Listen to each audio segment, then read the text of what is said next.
അള്ളാഹുവിനെയും അവന്റെ റസൂലിനെയും സ്നേഹിച്ചതിന് പിറകെയാണ് മറ്റു എല്ലാ സ്നേഹബന്ധങ്ങളും. ഖുൽ ഇൻ കാന ആബാഉകും വഅബ്നാഉകും വഅസ്വാജുകും വഅശീറതുകും വഅംവാലുൻ ഇഖ്തറഫ്തുമൂഹാ. സൂറത്തു തൗബയിൽ അല്ലാഹു ചോദിക്കുന്നു, നിങ്ങളുടെ മക്കളെക്കാൾ, കുടുംബത്തെക്കാൾ, നിങ്ങളുടെ ഇണയേക്കാൾ, കച്ചവടത്തെക്കാൾ അള്ളാഹുവിനെയും അവന്റെ റസൂലിനെയും സ്നേഹിക്കുന്നതിനേക്കാൾ ഏറെ നിങ്ങൾ ഇവയാണോ സ്നേഹിക്കുന്നതെങ്കിൽ നിങ്ങൾക്ക് ഫിസ്കുണ്ട് എന്ന് ഖുർആൻ പറയുന്നു. ഫാസിഖീങ്ങളാണ്. നോക്കണേ, സ്നേഹവും ബഹുമാനവും ഏറ്റവും അർഹിക്കുന്നത് അള്ളാഹുവിന് അവന്റെ റസൂലിന്. അള്ളാഹുവിന്റെ പേര് പറയുമ്പോൾ അള്ളാഹു ജല്ല ജലാലു, അള്ളാഹു സുബ്ഹാനഹു, പടച്ചതമ്പുരാന്റെ പേര് പറയുമ്പോൾ സുബ്ഹാനഹു വ തആല ഇത് ചേർത്തി പറയണം. പണ്ട് വഅദ് പറയുമ്പോൾ ഖാലല്ലാഹു അസ്സ വജൽ എന്ന് ഉസ്താദുമാര് വഅദ് പറയുമ്പോൾ സുബ്ഹാനഹു വ തആല ലാ ഇലാഹ ഇല്ലാഹു എന്ന് സദസ്സിൽ മറുപടി പറയുന്ന കാലമുണ്ടായിരുന്നു. എത്ര മനോഹരമാണത്! അള്ളാഹുവിന്റെ നാമം സുബ്ഹാനഹു വ തആല, പരിശുദ്ധനായ റബ്ബേ നീ പരിശുദ്ധനാണ്, ഒരു ന്യൂനതയും ഇല്ലാത്തവനാണ് എന്ന് അള്ളാഹുവിനെ കുറിച്ച് പറയേണ്ടവരാണ് നമ്മൾ. സുബ്ഹാനഹു വ തആല. പുണ്യ നബിയുടെ പേര് എവിടെയെല്ലാം പറയപ്പെടുന്നുവോ അവിടെ സ്വലാത്ത് ചൊല്ലണം. പേര് കേൾക്കുമ്പോൾ അത് നിങ്ങൾ യൂട്യൂബ് പ്ലേ ചെയ്ത് കേൾക്കുകയാണ്, ഒരു വഅദ് കേട്ടുകൊണ്ടിരിക്കുകയാണ്, എവിടെയോ നടക്കുന്ന ഒരു സ്പീച്ച് കേട്ടുകൊണ്ടിരിക്കുകയാണ്, ഒരു റെക്കോർഡ് ചെയ്തത് കേൾക്കുകയാണ്, എന്നാൽ പോലും അദബൻ മഅ റസൂലില്ലാഹ്, അല്ലാഹുവിന്റെ റസൂലിനോട് കാണിക്കേണ്ട അദബ് സ്വല്ലല്ലാഹു അലൈഹി വസല്ലം എന്ന് പറഞ്ഞുകൊണ്ടിരിക്കലാണ് ഇവിടെ. പേര് എങ്ങനെ കേട്ടാലും നമ്മുടെ ചെവിയിലേക്ക് ഹബീബിന്റെ പേര് കേൾക്കുമ്പോൾ സ്വല്ലല്ലാഹു അലൈഹി വസല്ലം. മഹാനായ ഇമാം ഖുസാഇ തങ്ങൾക്ക് അന്നത്തെ ഭരണാധികാരിയോട് കടുത്ത വാക്കുകൾ പറയേണ്ടി വന്നു. അള്ളാഹുവിന്റെ കലാം സൃഷ്ടിയാണ് എന്ന വാദം കൊണ്ടുവരികയും അതിന് തെളിവുണ്ടോ എന്ന് ചോദിക്കുകയും ചെയ്ത് ഒന്നിനുമേൽ മറ്റൊന്ന് തെളിവുകൾ കൊടുത്തിട്ടും അത് അംഗീകരിക്കാതെ വന്നപ്പോ അള്ളാഹുവിനെ കുറിച്ച് പറയാൻ എന്തധികാരം നിങ്ങൾക്കുണ്ട്? നിങ്ങൾ ലാ തുത്ഖിനുൽ ഇൽമ, നിങ്ങൾക്ക് ഇത്ഖാനില്ലല്ലോ, ഇൽമിൽ നിങ്ങൾക്ക് അധികാരമുണ്ടോ അത് പറയാൻ? അത് പണ്ഡിതരല്ലേ പറയേണ്ടത് എന്ന് തിരുത്തി ചോദിച്ച മഹാനായ ഇമാം ഖുസാഇ നമ്മുടെ ജീവിതത്തിലേക്ക്, നമ്മുടെ വീടിനുള്ളിലേക്ക് ഇത് കൊണ്ടുവരിക. അള്ളാഹുവിനെയും അവന്റെ റസൂലിനെയും ഇകഴ്ത്തിയിട്ടോ അല്ലെങ്കിൽ തെറ്റിദ്ധാരണ പേരിൽ നിരീശ്വരവാദ ചിന്തകൾ നമ്മുടെ മക്കളുടെ തലയിലേക്ക് കയറി വരുമ്പോൾ അള്ളാഹുവിനെ കുറിച്ചും റസൂലിനെ കുറിച്ചും പഠിക്കേണ്ടതിന് പകരം ഇസ്ലാമിനെ കണ്ണു ചിമ്മി എതിർക്കുന്ന ആളുകളുടെ എഴുത്തുകളോ വായനകളോ അവരുടെ സംസാരങ്ങളോ കേൾക്കേണ്ടി വരുമ്പോൾ അള്ളാഹുവിനെയും അവന്റെ റസൂലിനെയും പറയാൻ പാടില്ലാത്തത് അത് കേൾക്കേണ്ടി വരുമ്പോൾ അവിടെ നിർത്തേണ്ടിടത്ത് നിർത്തിപ്പിക്കാൻ നിങ്ങളെ കൊണ്ട് കഴിയില്ലെങ്കിൽ ചെവി പൊത്തിപ്പിടിച്ചുകൊണ്ടെങ്കിലും പ്രതിഷേധിക്കാൻ ഒരു മുഅ്മിനായ മനുഷ്യന്റെ ഈമാന് കൊണ്ട് സാധിക്കണം. എന്തേ? അവരത്രക്ക് മേൽ ബഹുമാനിക്കപ്പെടേണ്ടവരാണ്. അവരെക്കാളും ബഹുമാനം അർഹിക്കുന്നത് ആരാണ്? അള്ളാഹും റസൂലും കഴിഞ്ഞിട്ടാണ് നമ്മുടെ മാതാപിതാക്കൾ പോലും. അള്ളാഹും റസൂലും കഴിഞ്ഞിട്ടാണ് നമ്മുടെ മാതാപിതാക്കൾ. അത്രക്കുമേൽ ബഹുമാനിക്കപ്പെടേണ്ട ഹർബിനെയും അവന്റെ അള്ളാഹുവിന്റെ ഹബീബിനെയും സ്വല്ലല്ലാഹു അലൈഹി വസല്ലം ആ രണ്ട് മഹത്വം, അള്ളാഹുവിന്റെയും അവന്റെ റസൂലിന്റെയും മഹത്വങ്ങളെ ഇടിച്ചു താഴ്ത്തുന്നവർക്ക് ഒരിക്കലും ഓശാന പാടാനോ ലൈക്ക് ചെയ്യാനോ ഷെയർ ചെയ്യാനോ മിണ്ടാതിരുന്ന് കേൾക്കാനോ ഒരു മുഅ്മിനായ മനുഷ്യന് എങ്ങനെ സാധിക്കും? അദ്ദീനു വന്നസ്വീഹ, ദീൻ എന്ന് പറയുന്നത് നസ്വീഹത്താണ്. പണ്ഡിതന്മാർ അവരുടെ ജീവിതത്തിൽ അനുഭവിച്ച ചില ത്യാഗങ്ങളിലൂടെ ഒന്ന് എത്തി നോക്കുകയാണ് നമ്മുടെ ലഭ്യമായ സമയത്തിനുള്ളിൽ. മക്ക കണ്ട, ലോകം കണ്ട പ്രഗത്ഭനായ ആലിമുണ്ട്. താബിഈങ്ങളുടെ നേതാക്കളിൽ അറിയപ്പെടുന്ന അത്വാ ഇബ്നു അബീ റബാഹ്, അല്ലാമത്തുൽ ഹറം, മക്ക എന്ന ഹറം കണ്ട, ലോകം കണ്ട പണ്ഡിതൻ. ലാ യുഫ്തി ഫീ മക്ക വഅതാ ഇല്ലാ അതാ, ലാ യുഫ്തി ഫിൽ ഹജ്ജ് ഇല്ലാ അതാ. ഹജ്ജ് ആസന്നമായാൽ മക്കയിൽ അതാ എന്നവരല്ലാതെ മറ്റാരും ഫത്വ കൊടുക്കാൻ അധികാരമില്ലാത്തവരാണ് എന്ന് പണ്ഡിത ലോകം അംഗീകരിച്ച കറുകറുത്ത ഒരു കുറിയ മനുഷ്യനായിരുന്നു അതാ റളിയല്ലാഹു അൻഹു. മക്കയിലെ ഒരു പെണ്ണിന്റെ അടിമയായിരുന്നു അത്രേ മഹാനവറുകൾ. കാന അഫ്തസൽ അൻഫി, മൂക്ക് പരന്ന് ചപ്പിയവരായിരുന്നു. കഴുത്ത് വളരെ ചുരുങ്ങിയവരായിരുന്നു. കാന ദമീമാ, മുഖത്തൊരുപാട് കുഴികളും മുഴകളും ഉണ്ടായിരുന്ന, കാണാൻ ഭംഗിയില്ലാതിരുന്ന, മാത്രമല്ല അഅ്വറൽ ഐനി, ഒരു കണ്ണിന് കാഴ്ചയില്ല, കാന അറജ്, ഒരു കാലിന് മുടന്താണ്. ഇങ്ങനെയൊക്കെ ശാരീരിക വൈകല്യങ്ങൾ ഉണ്ടായിരിക്കെ തന്നെ മഹാനായ എന്നവരുടെ ഇൽമ പഠിക്കാൻ വേണ്ടി അന്നത്തെ ഭരണാധികാരികൾ മക്കളുടെ കൈപിടിച്ചുകൊണ്ട് ക്യൂ നിൽക്കുമായിരുന്നു. ഹജ്ജിന്റെ മസല ചോദിക്കുമ്പോൾ ഖലീഫമാര് വരും. മഹാനായ എന്നവർ നിസ്കരിച്ചുകൊണ്ടിരിക്കുമ്പോൾ മഹാനവറുകൾ നിസ്കാരം സലാം വീട്ടുന്നവരെ എന്നവരെ കാത്തിരിക്കും. എന്നവർ നിസ്കാരം കഴിഞ്ഞാൽ ആളുകൾ മസലകൾ ചോദിക്കും, അതിനുത്തരം കൊടുക്കും. ആ ചോദിക്കുന്നവരിൽ അന്നത്തെ ഭരണാധികാരികൾ അടക്കമുണ്ട്. അബ്ദുൽ മലിക് ബിൻ മർവാൻ അടക്കമുള്ളവർ അന്ന് മക്കയിൽ വരുമ്പോൾ ഈ എന്നവരുടെ മുമ്പിൽ ഓച്ചാനിച്ച് നിൽക്കുന്നത് ചരിത്രം കണ്ടിട്ടുണ്ട്. അബ്ദുൽ മലിക് ബിൻ മർവാൻ മക്കളോട് പറയുകയാണ്, മക്കളെ, നിങ്ങളുടെ വാപ്പയുടെ അധികാരമല്ല അധികാരം തങ്ങളുടേതാണ്. നോക്കണേ, ഈ പണ്ഡിതന്റെ മുമ്പിൽ ഇൽമു ചോദിക്കാനും മസ്അല ചോദിക്കാനും എത്ര നേരമായി ആളുകൾ ക്യൂ നിന്നുകൊണ്ട് ഇവിടെ വെയിറ്റ് ചെയ്യുന്നു, കാത്തു നിൽക്കുന്നു. ഇത് വലിയ ഇസ്സത്തല്ലയോ? എന്നെ ആളുകൾ ബഹുമാനിക്കുന്നത് അധികാരം കയ്യിലുള്ള പേടി കൊണ്ടായിരിക്കും. എന്നവരെ ബഹുമാനിക്കുന്നത് കണ്ടു നോക്കൂ, ആ മനുഷ്യന്റെ ഇൽമാൻ. അതുകൊണ്ട് മക്കളെ, അലൈക്കും ബിൽ ഇൽമ്, നിങ്ങൾ ഇൽമു പഠിക്കണേ, ഓതി പഠിക്കണേ, കിതാബുകൾ ഓതേണമേ, ദർസിൽ പോകേണമേ, ദീനിന്റെ ഇൽമ പഠിക്കണമേ എന്ന് സ്വന്തം മക്കൾ ഉപദേശിച്ചിരുന്നു അന്നത്തെ ഭരണാധികാരികൾ. ആരെ കണ്ടിട്ട്? അതാ ഇബ്നു അബീ റബാഹ് റഹ്മത്തുള്ളാഹി അലൈഹി. അത്ഭുതകരമായ ഒരു സംഭവം നടക്കുന്നു. മഹാനവറുകൾ 30 കൊല്ലം മക്കത്തെ പള്ളിയിൽ കഅബാലയത്തിന്റെ ചുറ്റുമുള്ള അൽ മസ്ജിദുൽ ഹറാം, പരിശുദ്ധമായ പള്ളി, ഒരു നിസ്കാരത്തിന് 1,00,000 നിസ്കാരത്തിന്റെ കൂലിയുണ്ട് എന്ന് നബി തങ്ങൾ പറഞ്ഞ ആ മസ്ജിദിൽ 30 കൊല്ലം ദർസ് നടത്തിയ മുദർരിസാണ് അല്ലാമ അതാ ഇബ്നു അബീ റബാഹ് റഹ്മത്തുള്ളാഹി അലൈഹി. അവിടെ ഹജ്ജിന് വന്നൊരു മനുഷ്യൻ കിടന്നുറങ്ങി. ആ മനുഷ്യൻ കിടന്നുറങ്ങിയപ്പോ കാറ്റടിച്ചപ്പോ അദ്ദേഹത്തിന്റെ കുപ്പായം പൊങ്ങിയപ്പോ അരപ്പട്ട ധരിച്ചിരുന്നു. അദ്ദേഹത്തിന്റെ പേഴ്സ് പോലെ, വാലറ്റ് പോലെ പൈസ സൂക്ഷിക്കുന്ന ഇടമുണ്ടവിടെ. കാറ്റടിച്ചപ്പോ കുപ്പായം പൊങ്ങിയപ്പോ ഏതോ ഒരു കള്ളൻ അത് കണ്ടു. മഹാനവറുകളുടെ കയ്യിലെ ആ പോക്കറ്റിൽ വെച്ച ഉറങ്ങിക്കിടക്കുന്ന മനുഷ്യന്റെ കാശ് ഒരു കള്ളനെടുത്ത് കൊണ്ടുപോയി. ഓടുന്നത് ഓടിക്കഴിഞ്ഞപ്പോഴാണ് അറിയുന്നത്. നോക്കുമ്പോ തന്റെ മുമ്പിൽ ഒരാൾ കൈകെട്ടി നിസ്കരിക്കുന്നതാ കാണുന്നത്. ഉറപ്പിച്ചു, ഈ മനുഷ്യനാണ് തന്നെ മോഷ്ടിച്ചത്. ആളെ അറിയാതിരിക്കാൻ പെട്ടെന്ന് നിസ്കാരത്തിൽ പ്രവേശിച്ചതാണ്. മഹാനായ അതാ റളിയല്ലാഹു അൻഹു ആയിരുന്നത്. അതാ തങ്ങളെ പിറകിൽ ചെന്ന് പിടിച്ചു വലിച്ചു കുലുക്കിയിട്ട് പറഞ്ഞു, എന്റെ കാശ് മോഷ്ടിച്ചുകൊണ്ട് നിങ്ങൾ നിസ്കരിക്കുകയാണല്ലേ, എന്റെ കാശെടുത്ത് നിങ്ങൾ അഭിനയിക്കുകയാണല്ലേ, എന്റെ കാശെനിക്ക് തിരിച്ചു താ എന്ന് പറഞ്ഞു. മഹാനായ അതാ റളിയല്ലാഹു അൻഹു കഷ്ടിച്ച് നിസ്കാരം പൂർത്തിയാക്കി. മെല്ലെ ചോദിച്ചു, നിങ്ങൾക്ക് എത്ര കാശാ നഷ്ടമായത്? 200 ദീനാർ. ദീനാർ എന്ന് പറഞ്ഞാൽ സ്വർണ്ണ നാണയം. 200 സ്വർണ്ണ നാണയം എന്റേത് മോഷ്ടിക്കപ്പെട്ടു. നിങ്ങളല്ലേ എടുത്തത്? തങ്ങൾ പറഞ്ഞു, നിങ്ങൾക്ക് നഷ്ടമായത് എത്ര? 200. എന്റെ കൂടെ വാ. ഇതാരെങ്കിലും അറിയോ? അല്ല, ഞാനും നിങ്ങളെ അറിയുള്ളൂ. എന്നാൽ ആരോടും മിണ്ടണ്ട, നീ എന്റെ കൂടെ വാ. മഹാനവറുകൾ വീട്ടിൽ കൊണ്ടുപോയി 200 സ്വർണ്ണ നാണയം എടുത്ത് കയ്യിൽ കൊടുത്തിട്ട് പറഞ്ഞു, അൽമാലു മാലുല്ലാഹ്, സമ്പത്ത് അല്ലാഹു തന്നതല്ലയോ, നിനക്ക് ഹക്കായതാണ്, നിനക്ക് പൊരുത്തമായതാണ്, നീ കൊണ്ടുപോയിക്കോ. ഇതേ അത്ഭുതപ്പെട്ടു, ഇങ്ങനെ ഉണ്ടാകും ഒരു കള്ളൻ. മഹാനായ തങ്ങൾ പേടിച്ചത് തന്നെ അടിക്കുകയോ പിടിക്കുകയോ ചെയ്തത് ആരെങ്കിലും കണ്ടിരിക്കാൻ ഇടയുണ്ടെങ്കിൽ ഈ മനുഷ്യൻ അതാ എന്നവരെ ബഹുമാനിക്കാതെ കാണിച്ച ഈ പണി കണ്ട ആളുകൾ ഇയാളെ പിടിച്ച് ഉപദ്രവിക്കും. അതില്ലാതിരിക്കാൻ ആളുകൾ കാണാതെ സ്വന്തം വീട്ടിൽ കൊണ്ടുപോയി നഷ്ടമായി 200 ദീനാറും കൊണ്ടുപോയി കൊടുത്തു. അപ്പൊ ആളുകൾ ചോദിച്ചു ഇയാളോട്, എന്താ കഥ? എന്റെ പൈസ പോയി, എന്നിട്ട് ഈ മനുഷ്യനെടുത്തത് ഇതാരാണെന്ന് നിനക്കറിയുമോ? എനിക്കറിയൂല. ഇതാണ് ആലിമുൽ ഹറം അതാ ഇബ്നു അബീ റബാഹ് റഹ്മത്തുള്ളാഹി അലൈഹി. അള്ളാന്റെ റസൂൽ സ്വല്ലല്ലാഹു അലൈഹി വസല്ലമ തങ്ങളുടെ സുന്നത്തും പരിശുദ്ധ കിതാബും ദീനിന്റെ മസ്അലകളും ഉമ്മത്തിന് പഠിപ്പിച്ചു കൊടുക്കുന്ന മക്ക കണ്ട, ലോകം കണ്ട ആലിമാണ് അതാ ഇബ്നു റബാഹ്. നിങ്ങളുടെ ചില്ലിക്കാശ് മോഷ്ടിക്കുന്ന മനുഷ്യനല്ലേ ഇത്? ഈ മഹാനുഭാവനെ പറ്റി നിങ്ങൾ അങ്ങനെ ആരോപണം ഉന്നയിച്ചത് എത്ര വലിയ തെറ്റാണ്. ഇയാൾ ഓടുകയാണ്.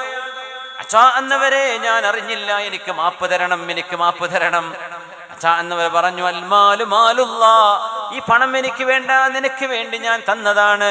വയുത്ഇമൂന അത്അമ അലാ ഹുബ്ബിഹി മിസ്കീനൻ വയതീമൻ വഅസീറാ. പാവപ്പെട്ടവർക്ക് വേണ്ടി ഒരു ലാഭേച്ഛയുമില്ലാതെ സ്വന്തം സമ്പത്ത് എടുത്തു കൊടുക്കുന്നവരാണ് മുഅ്മിനീങ്ങൾ. അത് കൊടുത്തു കഴിഞ്ഞാൽ പിന്നെ ഒരു നന്ദി പോലും അവർ പ്രതീക്ഷിക്കുന്നില്ല, ഒരു മെസ്സേജ് പോലും അവർ പ്രതീക്ഷിക്കുന്നില്ല. അള്ളാഹ്ക്ക് വേണ്ടി കൊടുത്തു കഴിഞ്ഞു. വയുത്ഇമൂന അത്അമ അലാ ഹുബ്ബിഹി മിസ്കീനൻ വയതീമൻ വഅസീറാ. അതുകൊണ്ട് നിങ്ങളുടെ ഈ സമ്പത്ത് നിങ്ങൾക്ക് ഞാൻ തന്നു കഴിഞ്ഞതാണ്, എന്നാൽ എനിക്ക് മാപ്പ് തരണം. നിങ്ങൾ മോഷ്ടിച്ചു എന്ന് ഞാൻ തെറ്റിദ്ധരിച്ചല്ലോ. അൻത ഫീ ഹില്ലിൻ, നിങ്ങൾക്ക് ഞാൻ മാപ്പ് തന്നിരിക്കുന്നു. അൻത ഫീ ഹില്ലിൻ, നിങ്ങൾക്ക് ഞാൻ മാപ്പ് തന്നിരിക്കുന്നു. നോക്കണേ, ഒരു പണ്ഡിതന് സംഭവിച്ച ഒരു പ്രയാസം. ആരോപണം ഉന്നയിക്കപ്പെടുമ്പോഴേക്കും കുറ്റാരോപിതരായി ആരോപണങ്ങൾ ഉദ്ധരിച്ചുകൊണ്ട് പോസ്റ്റുകളും വീഡിയോകളും റെക്കോർഡുകളും പുറത്തുവിട്ടുകൊണ്ട് ആളുകളെ അപമാനിക്കുമ്പോൾ എന്താണ് അതിൻ്റെ നിജസ്ഥിതി എന്ന് പോലും അറിയാതെ ആരോപണങ്ങൾ അഴിച്ചുവിടുമ്പോൾ അറിയണമേ എത്ര ഗുരുതരമായ തെറ്റുകളാണ് നമ്മൾ ആ ചെയ്യുന്നത്. അത്തരം ഉപദ്രവങ്ങൾ ഏൽക്കപ്പെടുമ്പോൾ മനസ്സിലേൽക്കുന്ന വേദന, മനസ്സിനുണ്ടാകുന്ന പ്രയാസം നിരുപാധികം മാപ്പു ചെയ്യാൻ കഴിയുന്നവരാണ് മുഅ്മിനീങ്ങളായ ആളുകൾ. നിരുപാധികം മാപ്പു ചെയ്യാൻ കഴിയുന്നവർ. ഇതും ഈ ഉമ്മത്തിന് നഷ്ടപ്പെട്ടുകൊണ്ടിരിക്കുന്ന ഒരു സ്വഭാവ ഗുണമാണ്. നഷ്ടപ്പെടരുതേ. ഒരിക്കലും ഒരു ഉമ്മയും ഒരു പെണ്ണും ഒരാണും ഒരു ഉപ്പയും പറയരുത്, ഞാൻ മരിക്കുന്നവരെ അവന് അല്ലെങ്കിൽ അവൾക്ക് മാപ്പ് തരില്ല എന്ന് പറയരുത്. ഞാൻ മരിച്ചാൽ എന്നെ കാണാൻ വരണ്ട, ഇങ്ങനെയൊന്നും പറയല്ലേ. ഈ ലോകം വളരെ ചെറുതാണ്. 60 70 വയസ്സായ ആളുകളൊന്ന് ചിന്തിച്ചു നോക്ക്. എത്ര പെട്ടെന്നാണ് 60 കഴിഞ്ഞു പോയത്, എത്ര പെട്ടെന്നാണ് 70 വയസ്സായി പോയത്, എത്ര പെട്ടെന്നാണ് കാലം കഴിഞ്ഞു പോയത്. മരണത്തിലേക്ക് നമ്മൾ അടുക്കുകയാണ്. കാരുണ്യവാനായ റബ്ബിനെ കാണാനാണ് നമ്മൾ പോകുന്നത്. റബ്ബേ, നീ എനിക്ക് പുറത്തു തരേണമേ. അല്ലാഹു പുറത്തു തരേണമെങ്കിൽ നിങ്ങൾ മനുഷ്യർക്ക് മാപ്പ് ചെയ്തു കൊടുക്കണം. ബിസ്മില്ലാഹിർ റഹ്മാനിർ റഹീം. ولا يأتل أولو الفضل منكم والسعة أن يؤتوا أولي القربى والمساكين والمهاجرين في سبيل الله وليعفوا وليصفحوا ألا تحبون أن يغفر الله لكم. സിദ്ദീഖ് റളിയല്ലാഹു അൻഹുവിന്റെ മകൾ നമ്മുടെ ഉമ്മയായ ആയിഷ ബീവി റളിയല്ലാഹു തആല അൻഹയെ സംബന്ധിച്ച് പറയാൻ പാടില്ലാത്ത വ്യഭിചാര ആരോപണം സാധുവായ സ്വഹാബി സഫ്വാൻ ഇബ്നു മുഅത്ത്വൽ റളിയല്ലാഹു അൻഹുവിന്റെ പേര് വെച്ച് ആരോപണങ്ങൾ മദീനയിൽ പരന്നപ്പോൾ ഉപ്പയല്ലേ സിദ്ദീഖ് തങ്ങള്, അവരുടെ മോളല്ലയോ ആയിഷ ബീവി റളിയല്ലാഹു അൻഹ, അവരാരുടെ ഭാര്യയാണെന്നറിയണ്ടേ? ലോകത്തിന്റെ ഖാത്തമുൻ നബിയീൻ സയ്യിദുൽ വറാ മുഹമ്മദ് റസൂലുള്ളാഹ് സ്വല്ലല്ലാഹു അലൈഹി വസല്ലം തങ്ങളുടെ അത്വയ്യിബൂന ലിത്വയ്യിബാത്ത് വത്വയ്യിബാതു ലിത്വയ്യിബീൻ, സജ്ജനങ്ങൾക്ക് സജ്ജനങ്ങളെയാണ് അല്ലാഹു ഇണയാക്കി തെരഞ്ഞെടുത്തു കൊടുക്കുന്നത്. ഹബീബായ നബി എന്ന ത്വയ്യിബായ നബിക്ക് ഇതുപോലെ തിന്മകൾ ചെയ്യുന്ന ഒരാളെ, ഒരു പെണ്ണിനെ അല്ലാഹു നബി തങ്ങളുടെ ഭാര്യയായി നൽകുമോ എന്ന് പോലും ചിന്തിക്കാതെ ആയിഷ ബീവി റളിയല്ലാഹു തആല അൻഹയെ കുറിച്ച് ആരോപണങ്ങൾ അന്നത്തെ കപടവിശ്വാസികൾ പറഞ്ഞു പരത്തിയപ്പോൾ സിദ്ദീഖ് റളിയല്ലാഹു അൻഹുവിന്റെ അമ്മായിയുടെ മകൻ സിദ്ദീഖ് തങ്ങൾ പോറ്റു വളർത്തുന്ന ഒരു തന്റെ ബന്ധുവായ മിസ്കീനായ മുഹാജിറായ മഹാനായ മിസ്തഹ് ഇബ്നു ഉസാസ എന്ന് പറയുന്ന സ്വഹാബി, ആ സ്വഹാബി പോലും ആയിഷ ബീവിയെ കുറിച്ച് ഈ പറയപ്പെടുന്ന ആരോപണങ്ങൾ ഏറ്റുപറഞ്ഞു എന്ന് വാപ്പയായ സിദ്ദീഖ് റളിയല്ലാഹു അൻഹുവിനെ കേൾക്കേണ്ടി വന്നപ്പോൾ എത്ര വേദനിച്ചു കാണും സിദ്ദീഖ് എന്നവര്. ഞാൻ ചെലവ് കൊടുക്കുന്ന, ഞാൻ അരി വാങ്ങിച്ചു കൊടുത്തില്ലെങ്കിൽ അവിടെ ആ വീട്ടിൽ പട്ടിണിയാണ്. അങ്ങനത്തെ വീട്ടുകാരനായ മിസ്തഹ് ഇബ്നു ഉസാസ എന്റെ മോളെ കുറിച്ച് ഇത് പറഞ്ഞല്ലോ. സിദ്ദീഖ് റളിയല്ലാഹു അൻഹു സത്യം ചെയ്തുകൊണ്ട് പറഞ്ഞു,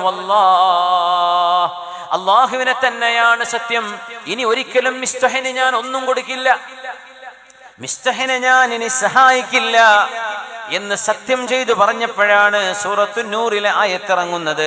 വലാ യഅ്തലി ഉലുൽ ഫദ്ലി മിൻകും വസ്സഅ. നിങ്ങളിൽ അല്ലാഹു സമ്പത്ത് നൽകിയവർ, അല്ലാഹു സൗകര്യം ചെയ്ത ആളുകൾ, മുതലാളിമാരായ ആളുകൾ പാവപ്പെട്ടവർക്ക് ഇനി മുതൽ കൊടുക്കില്ല എന്ന് പറഞ്ഞ് സത്യം ചെയ്തു പറയരുത്. വൽയഅഫൂ വൽയസ്ഫഹൂ, മാപ്പ് കൊടുക്കണേ, വിട്ടുവീഴ്ച ചെയ്തു കൊടുക്കണേ. അലാ തുഹിബ്ബൂന അൻ യഗ്ഫിറല്ലാഹു ലക്കും, അല്ലാഹു നിങ്ങൾക്ക് മാപ്പ് തരാൻ നിങ്ങൾ ഇഷ്ടപ്പെടുന്നില്ലയോ? വല്ലാത്തൊരു ചോദ്യം. അപ്പോഴാണ് പുണ്യനബി തങ്ങളുടെ പരിശുദ്ധരായ സ്വഹാബി സിദ്ദീഖ് റളിയല്ലാഹു അൻഹുവിന് മനസ്സിലായി മഹാനെക്കുറിച്ചാണ് ആയത്തിറങ്ങിയത്. മഹാനെക്കുറിച്ചാണ് ആയത്തിറങ്ങിയത്. ബലാ യാ റബ്ബ് ഉഹിബ്ബു അൻ യുഗ്ഫറ ലീ, അല്ലാഹുവേ നീ എനിക്ക് പുറത്തു തരണം, എന്നെനിക്ക് ആഗ്രഹമുണ്ട്, നീ മാപ്പു തരണം. അതുകൊണ്ട് മിസ്തഹിനെ ഞാൻ മാപ്പു ചെയ്തിരിക്കുന്നു. എൻ്റെ മോളെക്കുറിച്ച് പറയാൻ പാടില്ലാത്തത് മിസ്തഹ് എന്നവർ പറഞ്ഞിരിക്കെ തന്നെ ഇതുവരെ ഞാൻ ചെലവിന് കൊടുത്ത പോലെ ഇനിയും മരണം വരെ ഞാൻ ചെയ്യും റബ്ബേ എന്ന് പറ്റിപ്പോയ ഒരു തീരുമാനത്തെ തിരുത്തിയിട്ടുണ്ട് അബൂബക്കർ സിദ്ദീഖ് റളിയല്ലാഹു അൻഹു. ഇതിന് വിശാലമായ മനസ്സ് വേണം. ولا بسم الله الرحمن الرحيم ولا يأتل أولو الفضل منكم السعة أن يؤتوا أولي القربى والمساكين والمهاجرين في سبيل الله وليعفوا وليصفحوا ألا تحبون أن يغفر الله لكم. നമ്മുടെ ജീവിതങ്ങളിലേക്ക് വിഷമങ്ങളും വേദനകളും കടന്നു വരുമ്പോൾ നമ്മുടെ മനസ്സിനെ വേദനിപ്പിക്കുന്ന കുത്തുവാക്കുകൾ പറഞ്ഞ ആളുകൾ, ആണുങ്ങളാവാം, പെണ്ണുങ്ങളാവാം, വീട്ടുകാരാവാം, കുടുംബക്കാരാവാം, അയൽവാസികളാകാം, നിങ്ങൾ അന്നം കൊടുത്ത് പോറ്റി വളർത്തിയ ആളുകളാകാം, സ്വന്തം മക്കളാകാം. മുഅ്മിനീങ്ങളായ ആളുകൾ നിരുപാധികം മാപ്പ് കൊടുക്കാൻ കഴിയുന്നവരാണ്. മഹാനായ അത്വാ റളിയല്ലാഹു തആല അൻഹുവിനെ പിടിച്ചു കുലുക്കുകയും നിങ്ങൾ മോഷ്ടിച്ചുവല്ലേ, എൻ്റെ സമ്പത്ത് കട്ടെടുത്തല്ലേ എന്ന് ആരോപണം ഉന്നയിച്ചപ്പോ മോഷണം ചെയ്യാത്ത മഹാനായ പണ്ഡിതനെ കുറിച്ച് തെറ്റിദ്ധാരണയുടെ പേരിൽ ആളുകൾ മഹാനായ അത്വാ തങ്ങളെ ഡ്രസ്സിന് പിടിച്ചു വലിച്ചുകൊണ്ടാണ് അയാൾ ഇതുപോലെ ഒരു ആരോപണം ഉന്നയിച്ചത്. എന്നിട്ട് പോലും മഹാനവറുകൾ നിരുപാധികം മാപ്പ് ചെയ്തു കൊടുത്തു എന്നത് ഒരു പണ്ഡിതനിൽ നിന്നുണ്ടാകുന്ന ഏറ്റവും വലിയ നന്മയാണ്. തിന്മകൾ സദാ കാലാകാലങ്ങളിൽ നടന്നുകൊണ്ടിരിക്കും. വിഷമങ്ങളും പരീക്ഷണങ്ങളും നടന്നുകൊണ്ടിരിക്കും. നമ്മുടെ വീടുകളിൽ, നമ്മുടെ മഹല്ലുകളിൽ, നമ്മുടെ സംഘടനാ സംവിധാനങ്ങളിൽ, നമ്മുടെ രാഷ്ട്രീയ പരിസരങ്ങളിൽ ഇത് സ്വാഭാവികമാണ്. എന്നാൽ അതൊരു വൈരാഗ്യത്തിലേക്ക് പോകാതെ, ഒരു ശത്രുതയിലേക്ക് പോകാതെ, വിവിധങ്ങളായ അഭിപ്രായങ്ങളോ ചിന്താധാരകളോ നമ്മൾ വെച്ചു പുറത്തിക്കൊണ്ടിരിക്കെ തന്നെ അഹ്ലുസുന്ന വൽ ജമാഅത്തിന്റെ അഖീദയാണെന്ന് ഉറച്ചു വിശ്വസിച്ചുകൊണ്ട് തന്നെ ഏതെല്ലാം പാർട്ടികളിലോ സംഘടനകളിലോ നമ്മൾ പ്രവർത്തിക്കുകയാണെങ്കിൽ പോലും ഒരു മുഅ്മിനായ മനുഷ്യനോടും വൈരാഗ്യം വെക്കാതെ ജീവിക്കാൻ നമുക്ക് കഴിയില്ലയോ? ഒരു മുഅ്മിനായ മനുഷ്യനോട് പോലും വിദ്വേഷമില്ലാതെ ജീവിക്കാൻ നമുക്ക് കഴിയില്ലയോ? അതിന് സാധ്യമല്ലെങ്കിൽ എന്ത് ദീനാണ് നമ്മൾ കൊണ്ട് നടക്കുന്നത്? എന്ത് ഇൽമാണ് നമ്മൾ കൊണ്ട് നടക്കുന്നത്? അതുകൊണ്ട് വൽയഅഫൂ വൽയസ്ഫഹൂ അലാ തുഹിബ്ബൂന അൻ യഗ്ഫിറല്ലാഹു ലക്കും, അല്ലാഹു നിങ്ങൾക്ക് മാപ്പ് തരാൻ നിങ്ങൾ ഇഷ്ടപ്പെടുന്നില്ലയോ? അല്ലാഹുവിന് വേണ്ടി നിങ്ങൾ മാപ്പ് ചെയ്യണമേ. മാപ്പ് ചെയ്തു കൊടുക്കുക. അല്ലാഹു നമുക്ക് തൗഫീഖ് ചെയ്യട്ടെ. വേദനകളും വിഷമങ്ങളും റബ്ബിനെ ഉദ്ദേശിച്ച് മാപ്പ് ചെയ്യുക. എന്നാൽ അല്ലാഹു ഫൗഖ സബ്ഇ സമാവാത് നമുക്ക് മാപ്പ് ചെയ്തു തരും. അല്ലാഹുവിന്റെ അഫ്വ് അല്ലാഹു നമുക്ക് നൽകട്ടെ. നമ്മളോട് വേദനയോടെ പെരുമാറിയവർ, നമ്മളോട് മോശപ്പെട്ട വാക്കുകൾ പറഞ്ഞവർ, നമ്മളെ കുത്തുവാക്ക് കൊണ്ട് നോവിച്ചവർ, നമ്മൾ അവരെ ഓരോരുത്തരെയും വിചാരണ ചെയ്യാൻ നിൽക്കുകയാണെങ്കിൽ, അവൾ അത് പറഞ്ഞില്ലേ, ആ പരിപാടിക്ക് ചെന്നപ്പോ എന്നെ കുറിച്ച് ഇന്നത് പറഞ്ഞില്ലേ, വാട്സപ്പ് ഗ്രൂപ്പിൽ ഇന്നത് പോസ്റ്റ് ചെയ്യില്ലേ, ഇതൊക്കെ പറയാൻ തുടങ്ങിയാൽ നമ്മൾ ചെയ്ത തിന്മകളെ അല്ലാഹു കണിശമായി നമ്മളെ വിചാരണ ചെയ്യുകയാണെങ്കിൽ നമ്മളും ശിക്ഷിക്കപ്പെടും. നമ്മൾ ജനങ്ങളെ നിരൂപിക്കുന്ന പോലെ അല്ലാഹു നമ്മളെ സൂക്ഷ്മമായി പരിശോധിക്കുകയാണെങ്കിൽ നമ്മൾ പെട്ടുപോകും മുഅ്മിനെ. അതുകൊണ്ട് നിരുപാധികം മാപ്പ് കൊടുക്കണേ. ആലിമീങ്ങൾ കാണിച്ച മര്യാദകൾ ഇങ്ങനെയൊക്കെയാണ്. അതുകൊണ്ട് ഹബീബിന്റെ ഹദീസിലേക്ക് തിരിച്ചു വരാം. വല്ലാഹി ലതഅ്മുറുന്ന ബിൽ മഅറൂഫ് അള്ളാഹുവിനെ തന്നെയാണ് സത്യം. നിങ്ങൾ നന്മ കൊണ്ട് കൽപ്പിക്കണമേ, തിന്മകൾ ഇല്ലായ്മ ചെയ്യണമേ, തിന്മകളെ ഇല്ലായ്മ ചെയ്യണേ, തിന്മകളെ നിരോധിക്കണമേ. ഇല്ലാ തഫ്അലൂ, നിങ്ങളത് ചെയ്തില്ല എങ്കിൽ അള്ളാഹു നിങ്ങളുടെ അധികാരം നിങ്ങളിൽ ഏറ്റവും മോശപ്പെട്ടവരുടെ കൈകളിൽ അള്ളാഹു നൽകും. ഫയദ്ഉ ഖിയാറുക്കും, അന്നേരം നിങ്ങൾ വിഷമിച്ചുകൊണ്ട് പ്രയാസപ്പെടും. നിങ്ങളിലെ നല്ല ആളുകളെല്ലാം അള്ളാഹുവിനോട് കയ്യുയർത്തി ദുആ ചെയ്യും. വലാ യുസ്തജാബു ലഹും, അവർക്ക് ആ പ്രാർത്ഥനയ്ക്ക് ഉത്തരം കിട്ടുകയില്ല. അതുകൊണ്ട് നമ്മുടെ യുവതലമുറയിലേക്കൊന്ന് തിരിച്ചു വരാം.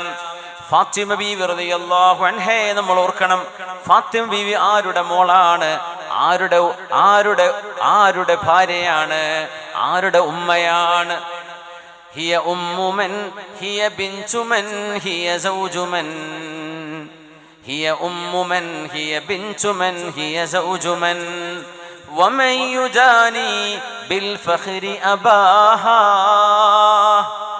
ഫാത്തിമ ബീവി റളിയല്ലാഹു അൻഹക്ക് മറിയം ബീവിയെക്കാളും മഹത്വമുണ്ട് എന്ന് മഹാന്മാരായ പണ്ഡിതന്മാർ സമർത്ഥിച്ചപ്പോ ചില ആളുകളെങ്കിലും, അല്ലാമ ഇഖ്ബാലിന്റെ ചെവിയിലെത്തിയ ഒരു ചർച്ചയാണിത്. ചില ആളുകളെങ്കിലും ക്രിസ്തുമത വിശ്വാസികൾ, മറിയം ബീവി ഒരു പ്രവാചകന് ജന്മം കൊടുത്ത ഉമ്മയല്ലയോ, ആ ഉമ്മയോളം ഉണ്ടോ ഫാത്തിമ ബീവിയുടെ മഹത്വം എന്ന് ചോദിച്ചപ്പോ അല്ലാമ ഇഖ്ബാൽ ഉറുദുവിലും പേർഷ്യൻ ഭാഷയിലും മാത്രം കവിതകൾ ചൊല്ലാറുള്ള മഹാൻ 2 വരി അറബിയിൽ കവിത ചൊല്ലി.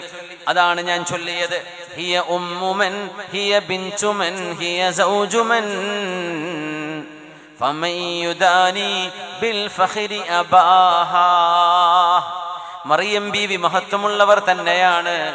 ലം യകുമുൽ മിനൻ നിസാഇ ഇല്ലാ 4. 4 മഹദികൾ അല്ലാഹുവിന്റെ ഈ ദീനിന്റെ ചരിത്രത്തിൽ 4 മഹദികൾക്ക് അല്ലാഹു വലിയ മഹത്വം നൽകിയിട്ടുണ്ട്.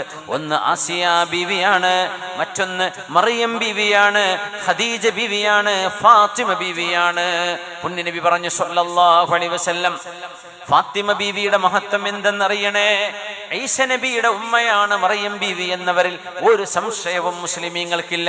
പക്ഷേ ഫാത്തിമ ബീവി ആരാ? ഹിയ ഉമ്മു മൻ ഹിയ ബിൻതു മൻ ഹിയ സൗജു മൻ. അവരാരുടെ ഉമ്മയാണ്, ആരുടെ മോളാണ്, ആരുടെ ഭാര്യയാണ്? അഷ്റഫുൽ ഖൽഖിന്റെ മോളല്ലേ ഫാത്തിമത്തു ബിദ്അത്തും മിന്നി ഫമൻ അഗ്ളബഹാ അഗ്ളബനി. ഫാത്തിമ എന്റെ കരളിന്റെ കഷ്ടമാണ്, അവരെ വേദനിപ്പിക്കുന്നവർ എന്നെയാണ് വേദനിപ്പിക്കുന്നത്. ഹസൻ ഹുസൈൻ റളിയല്ലാഹു അൻഹുമാ സിബ്താ റസൂലില്ലാഹ് സയ്യിദാ ശബാബി അഹ്ലിൽ ജന്ന. സ്വർഗ്ഗത്തിലേക്ക് പോകുന്ന യുവാക്കളുടെ മുഴുവൻ നേതാക്കന്മാർ മഹാനായ ഹസൻ ഹുസൈൻ റളിയല്ലാഹു അൻഹുമാ. ആ 2 മഹത്തുക്കളുടെ ഉമ്മയല്ലയോ ഫാത്തിമ ബീവി? അലിയാർ തങ്ങൾ വിജ്ഞാനത്തിന്റെ മഹാനഗരമല്ലയോ? ആ നഗരമായ അലി റളിയല്ലാഹു അൻഹുവിന്റെ മദീനത്തുൽ ഇൽമിന്റെ കവാടമായ അലിയാർ തങ്ങളുടെ ഭാര്യയല്ലയോ ഫാത്തിമ ബീവി? കഴിഞ്ഞോ?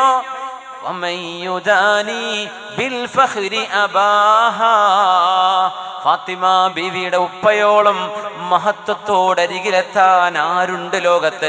അഷ്റഫുൽ ഖൽഖിന്റെ മോളല്ലയോ സ്വല്ലല്ലാഹു അലൈഹി വസല്ലം.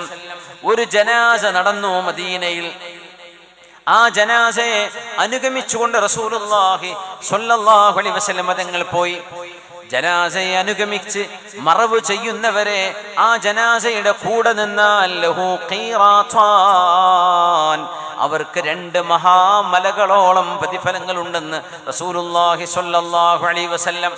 ജനാസ നിസ്കരിച്ചാൽ ഒരു മഹാമലയോളം വരുന്ന കൂലിയുണ്ട്. എന്നാൽ ജനാസ നിസ്കാരം കഴിഞ്ഞ് ഭൂമിയിലേക്ക് മറവ് ചെയ്ത് മിൻഹാ ഖലഖനാകും വഫീഹാ നുഈദുകും വമിൻഹാ നുഖ്രിജുകും താറതൻ നുഖ്റാ. ഒരു മനുഷ്യന്റെ അവസാന അന്ത്യകർമ്മങ്ങളിൽ അവസാനം വരെ ആ ഖബർ മൂടുന്നവരെ മയ്യത്തിന്റെ കൂടെ നിന്നാൽ 2 മഹാപർവ്വതങ്ങളുടെ അത്ര കൂലി അല്ലാഹു നൽകുമെന്ന് റസൂലുള്ളാഹി സ്വല്ലല്ലാഹു അലൈഹി വസല്ലം. ഒരു അൻസ്വാരി മരണപ്പെട്ടപ്പോൾ ആ അൻസ്വാരിയുടെ ജനാസ മറവ് ചെയ്യാൻ വേണ്ടി നബി തങ്ങൾ പോയി സ്വല്ലല്ലാഹു അലൈഹി വസല്ലം. ജനാസ മറവ് ചെയ്ത് തങ്ങൾ വീട്ടിലേക്ക് വന്നപ്പോൾ ഫാത്തിമ റളിയല്ലാഹു അൻഹ വീട്ടിലേക്ക് എത്തിയിട്ടില്ല. ഫാത്തിമ ബീവി റളിയല്ലാഹു അൻഹ ഒരൽപ്പം വൈകിട്ടാണ് വരുന്നത്. ബീവി റളിയല്ലാഹു അൻഹയോട് തങ്ങൾ ചോദിക്കുകയാണ്, ഫാത്തിമ ബീവിയോട്, ആരുടെ മോളാണിത്? ആരാണ് ചോദിക്കുന്നത്? ആരോടാണ് ചോദിക്കുന്നത്? ഫാത്തിമ ഐന കുൻചി, നിങ്ങൾ എവിടെയായിരുന്നു?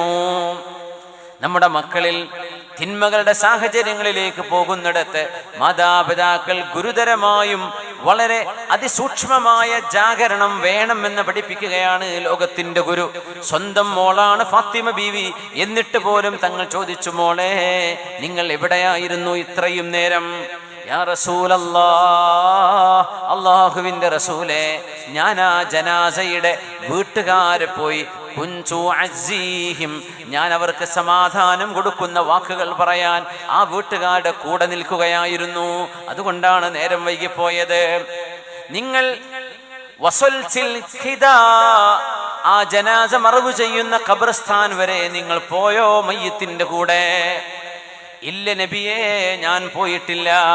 മുസ്ലിമീങ്ങളുടെ പൊതു മറവ് ചെയ്യപ്പെടുന്ന സ്ഥലത്ത് മഖ്ബറയിലേക്ക്, പൊതു ശ്മശാനത്തിലേക്ക് പെണ്ണുങ്ങൾക്ക് പ്രവേശനമില്ലെന്നും പാടില്ലെന്നും തങ്ങൾ പറഞ്ഞിട്ടുണ്ട്. നബിയേ കൈഫ, ഞാൻ എങ്ങനെ അത് ചെയ്യും? അങ്ങ് പറഞ്ഞിട്ടുണ്ടല്ലോ പൊതു ശ്മശാനങ്ങളിലേക്ക് പെണ്ണുങ്ങളോട് പോകരുതെന്ന്. ഞാൻ പോയിട്ടില്ല നബിയേ. അമാ ഇന്നകീലൗ അചൈതി, നിങ്ങളെങ്ങാനും ആ പൊതു ശ്മശാനത്തിലേക്ക് കടന്നിരുന്നുവെങ്കിൽ നിന്റെ വല്ലിപ്പയുടെ ഉപ്പ, അതായത് അബ്ദുൽ മുത്തലിബ് എന്നവര് സ്വർഗത്തിൽ കടക്കുന്നവരെ നിനക്ക് സ്വർഗപ്രവേശനം സാധ്യമാകുമായിരുന്നില്ല. അബ്ദുൽ മുത്തലിബ് എന്നവർ മുസ്ലിമായിട്ടാണോ അല്ലയോ മരണപ്പെട്ടത് എന്ന ചരിത്രത്തിൽ നമ്മുടെ ഉലമാഇനിടയിൽ ഒരുപാട് ചർച്ച നടന്നൊരു വിഷയമാണ്. നബി തങ്ങളുടെ ഈ ഹദീസ് പ്രകാരം അല്ലെന്ന് വരും. അങ്ങനെ വരികയാണെങ്കിൽ ആ ഒരു ജനാസയെ അനുഗമിച്ചുകൊണ്ട് പൊതു ശ്മശാനത്തിലേക്ക് നിങ്ങൾ പോയിരുന്നുവെങ്കിൽ അത് വലിയൊരു കുറ്റകരമായിരുന്നു ഫാത്തിമ എന്ന് പഠിപ്പിക്കാൻ തങ്ങൾ ഉപയോഗിച്ച ഗൗരവത്തിന്റെ വാക്കുകളാണത്. എന്തിന്? ഒരു ജനാസയെ അനുഗമിക്കാൻ പോയിട്ട് നേരം വൈകി വന്നപ്പോൾ സ്വന്തം മോളോട് നിങ്ങൾ എവിടെയായിരുന്നു എന്ന് ചോദിക്കാൻ തങ്ങൾ മടി കാണിച്ചിട്ടില്ല.